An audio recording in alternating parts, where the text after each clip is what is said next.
No 6 points, incomplete. In this situation, it's really tough to figure out how to defend because they have plenty of room to still take deep shots at the end zone as they just did there. Yet at the same time, you've got to be ready for the short throw. In this case, when you see the cue that they're going for the end zone, retreat and make sure you have a way to play forward, back towards the receiver, and have a chance to bat the ball away as they did there. The Bucs ready for the kickoff. And here we go. It's in the air. This will be fielded on the back line of the end zone. And in hindsight, probably should have stayed where he was as he'll only get back to the 16-yard line.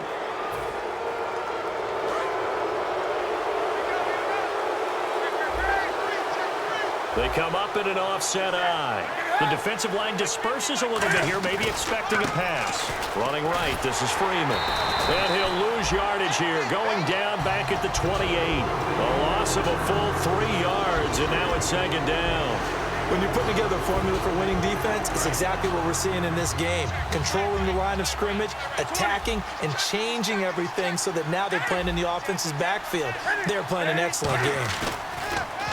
To throw is Newton. Caught on the left side by Benjamin. And able to get this one across the 45 before he's brought down. Partner, this is one of the best routes anyone can have in their offensive playbook. Tough to defend because you think it's a go route, and then he breaks it back on the comeback. There's one other thing you need as well. A well-thrown ball. Exactly right. You have a guy who has some precision in throwing the football because of the timing of the route. Benjamin with it over the middle. And the play goes for 19 yards. Gives him a new set of downs. And now the passing game here in the second quarter starting to heat up a little bit.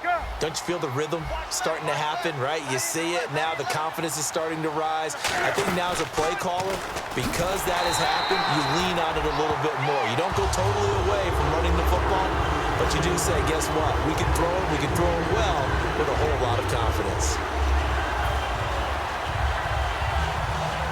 And they're behind the sticks here a bit now, dealing with a 2nd and 12.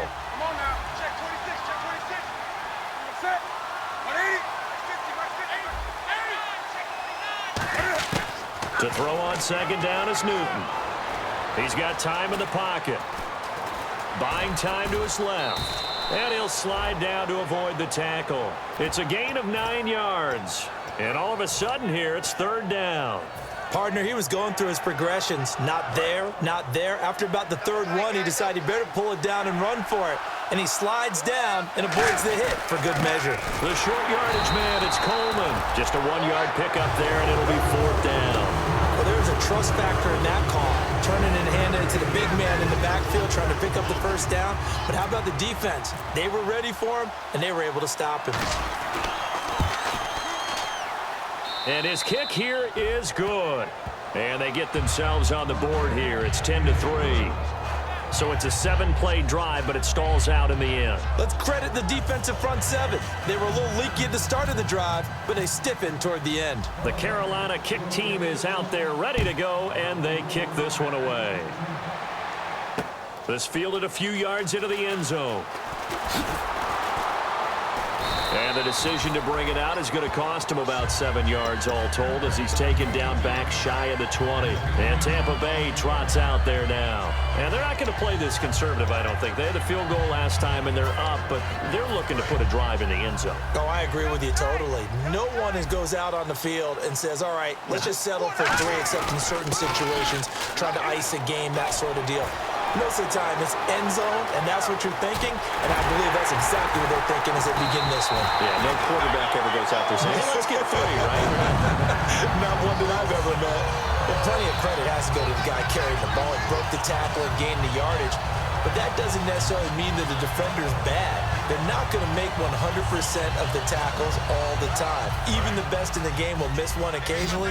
The key is not to let it snowball and miss tackle after tackle. On that play, credit to the offense, but that doesn't make the defense bad. Quickly to Gronkowski. That's caught. 11 yards on the pickup, and it'll give the Bucs a 1st down.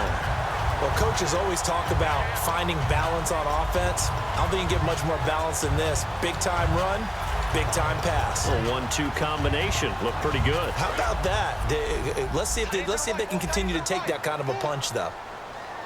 They'll come out in the pistol. Here's Coleman. And he's going to be met at the line of scrimmage and taken down. No gain on the play. It'll be second down. And he got off the end there very quickly to make that play. Yeah, it was almost like the bullet train, wasn't it? I mean, just zoom. Quick, quick, quick. And what a terrific play, holding them to no gain.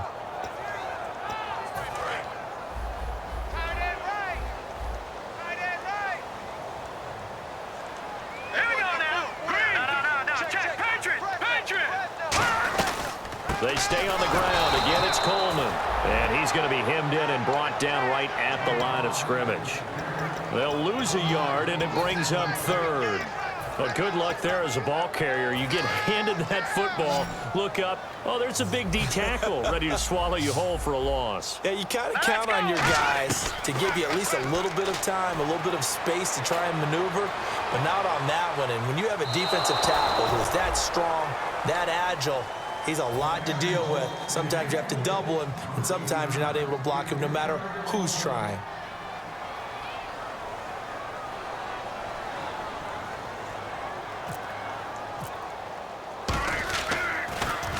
His first punt, 48 yards. This one looks equally as good. And that is much too long. That's into the end zone for a touchback. Carolina getting set to take the field. And last time able to get 3. It's not what they wanted. They wanted 6, but they got at least something. They mustered something out of the drive. They'll take it. I like the way you've described it. Not ideal, but they'll take it. Anything to put some points on the board. But this time on offense, they don't even want to see the field goal kicker trot on the field. They want that ball in the end zone. Yeah, they'll be going for 6. And that's exactly what you want on a first down run. Pick up 5 yards, bring up 2nd and 5. The defensive line, though, they've got to figure out a way to out-leverage the guys up front because the offensive line is winning at the point of attack. On 2nd down, Freeman. And this carry not as productive. He's swallowed up at the line of scrimmage. They'll say no gain on the play there, and now it'll be 3rd down. Crashing in from the end there, not to disrupt the pass game, but to disrupt the run game. Yeah, I love the distinction, too, because the good defensive ends, they can do it all. Set the edge in the run game, make sure that no one can move it that way, and, of course, rush the passer. On that play, use the speed to get there in the run game. Well, they've had a pretty frustrating first half here offensively, and then just continued there with that incompletion. Yeah, definitely frustrating for them, but heartening for the other guys. Those stop troops, they're enjoying things right now because they've made it very difficult for them throughout the half. With it is Brown. A good return there, call it 13 yards. And the Bucs will get ready to go on offense.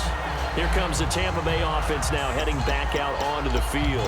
And a tight game after punting last time. See if they can get something going on this drive. As they head to the field now, with the game this close, you've got to feel there's a sense of urgency for them going on offense right now. But they have to do it without letting panic creep in and affect their play. The tight end Cameron Brate was the target. And that'll bring up 2nd down. That's going to frustrate the coaching staff a little bit as they dialed up the deep shot, but they weren't on the same page on that play. Heck, I don't think they were in the same book. I think he thought he was going to do something else, ends up throwing it over the sidelines. Well incomplete. 2nd down here after the incomplete pass. Let's go! On 2nd and 10, Goff. Over the middle here to Brown. And he'll be taken down, but not before he gets into enemy territory.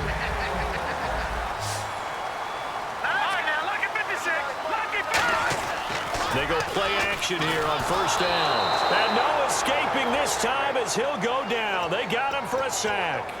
1:58 to go in this first half of play. We'll come back to Tampa after this timeout.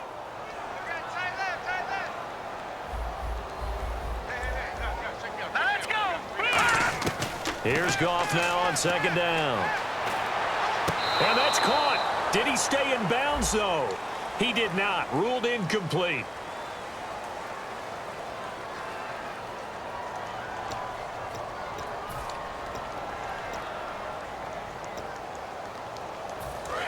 Looking to jam the receivers at the line here. Press coverage look defensively. Back line it up, Philly. Here we go. Set. Blue landing. Blue landing. 3rd and long. It's Goff. He's going to wind up and air it out. And this is caught inside the 5. A big play that time for Tampa Bay. 52 yards. Well, they just treated 3rd and long as simply an opportunity to make an even bigger play. Normally, you're just trying to pick up the first down and you know where the sticks are. They took this thing way downfield. Confidence in the receivers to go. And he'll take it into the end zone. Touchdown, Tampa Bay.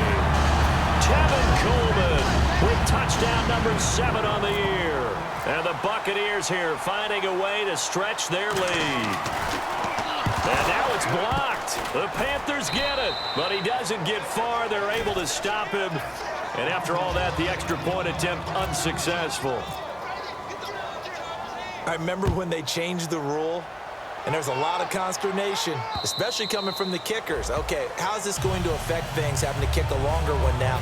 Much more of a field goal attempt. And the defensive guys saw it as an opportunity to get more block. That's exactly right. There's more effort now. Before, when it was snapped down near the goal line, you would basically see guys just stand there. Yeah, not anymore. Now, those guys are going after it because not only can they knock it away and change a little bit of momentum, And get 2 points. they can pick it up and take it back for 2 points. Oh, this is taken in. It's complete. They give him a gain of 38. We often, with Cam Newton, talk a lot about his legs. Don't forget about that arm. He can throw it on a rope. He can loft it. He's got the touch that's been developed throughout his career. But the big part about just watching him throw it seems almost effortless. Officially no gain on the play, and it's 2nd down.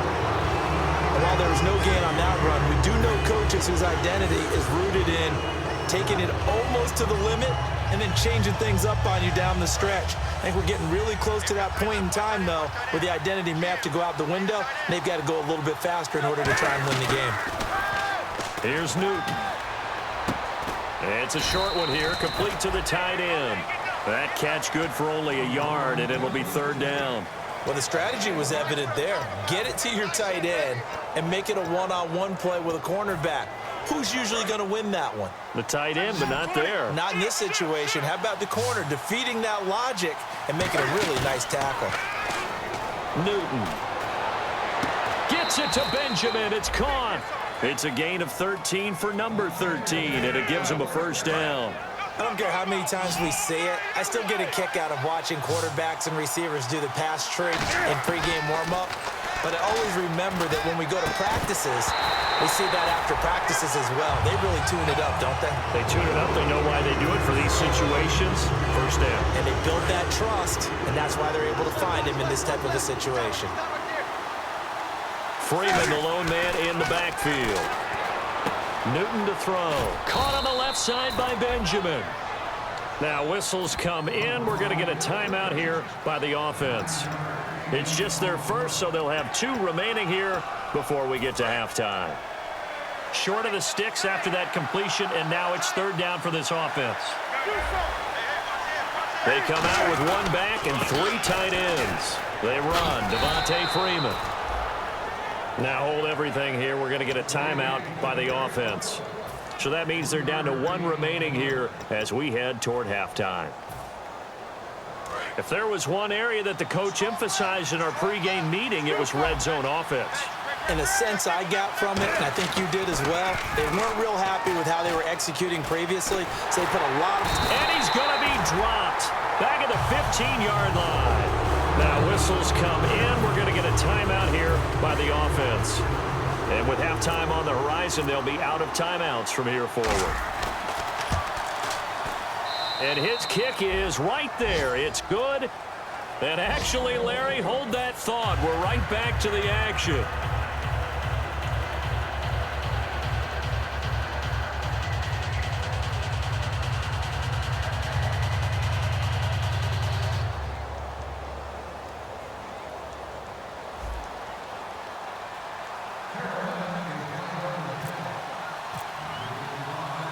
So both teams have their marching orders, and we'll get going again here in quarter number 3.